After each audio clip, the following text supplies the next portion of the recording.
Hi, I'm Bobby Dean, and you're watching Dante's Boxing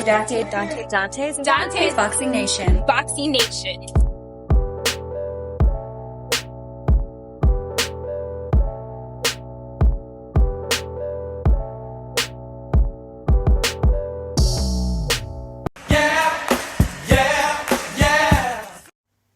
Dante's Boxing Nation, what's going on, guys? So there were a lot of good fights on this card that took place on this whole Hitchens versus Kambosos fight.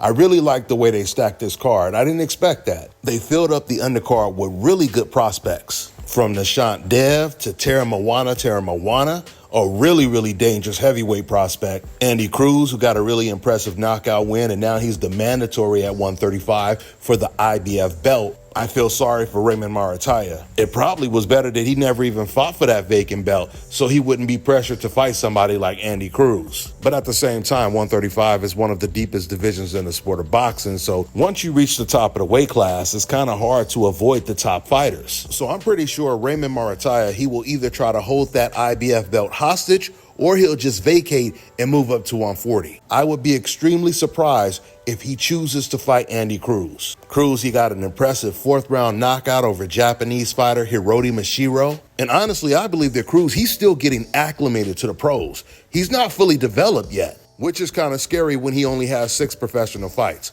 Now, I know he's a gold medalist and he has a whole bunch of amateur fights, but the amateurs is a complete different sport compared to the pros. So then you have ZAQUIN Moses, who got a really impressive knockout win over Carl Rogers. He stands right in front of you. He doesn't move too much. He's coming forward. He has power. He throws combinations. He goes to the body. He put on a great performance. And, you know, I got to give Sergio Mora credit when credit is due. Because even though Mora, he can be biased at times, but if you compare him to the other commentators, Sergio Mora, he was the only one that was praising all of the prospects, not just the non-black prospects, but he was praising the black prospects as well. He was really impressed with Hitchens and ZAQUIN Moses' performances. Of course, because ZAQUIN is Shakur Stevenson's cousin, he was comparing them to each other. And he said Moses, he goes to the body better than Shakur Stevenson, and he stays in range, you know, to land punches. Because sometimes Shakur Stevenson, he'll take 2 steps back and he'll be out of range to counter. But that also depends on the opponent. But I do agree with Mora. I do believe that ZAQUIN,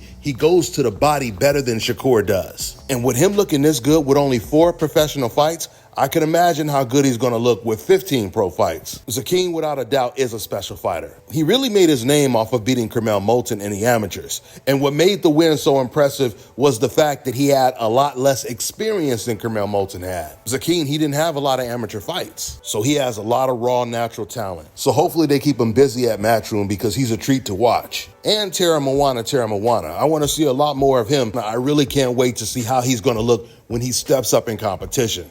See, because when it comes to ZAQUIN, I can already tell he's going to be special.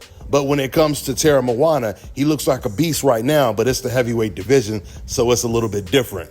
But right now, he's knocking everybody out in the first round. But I'm going to do a separate video on the heavyweights and talk more about Tara Moana and Moses Itama and Fabio Wardley, because they are the next generation of heavyweights. So with that being said, I'm going to wrap this video up.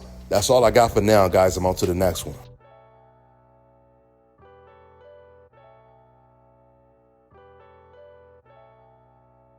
All right, now check this out, guys. If you're looking to repair eczema scars, burns and bruises, dark spots and blemishes, fever blisters, diabetic ulcers, this right here is the perfect product for you guys. It's called ZAQUIN Face and Body Oil. Athletes and top-ranking boxers, they're also using it after training to reduce swelling, inflammation, and to ease the pain. So get yours today. Go to ZAQUIN.com, like them on Facebook, and follow them on Instagram.